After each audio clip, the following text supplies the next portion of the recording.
Yeah, I try and get that. I try and nip that in the bud really, really soon. Like as soon as, like, from day one, I'm telling beginners, this isn't just about you.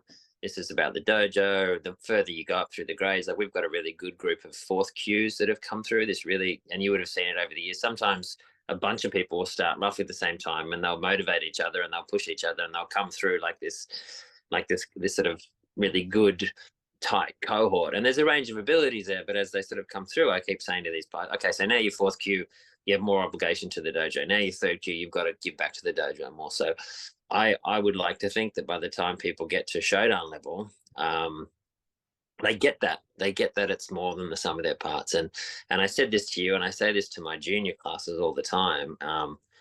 And people might think I'm bloody arrogant and sacrilegious or whatever, but we can either put O Sensei here, Chiba Sensei here, insert us here, our students here, their students here, and look at the trajectory. Like, what's the point of practicing Aikido in 20 years' time if that's the trajectory? Or we can try and, a good teachers should be getting their cheeks broken by their students. They should be getting, I don't know whether you've ever got to a stage, I certainly have, where your students, like, you've got to say, oh shit, that's the first time I've actually had to take real ukemi from my students. And that's a great feeling. I see a lot of teachers don't ever want to get in that position, and they set themselves up as the grand poobah out the front, so they're never threatened, they never get things wrong. And I think that's how Aikido gets stagnant, or that's how Aikido gets old, or anything in that regard.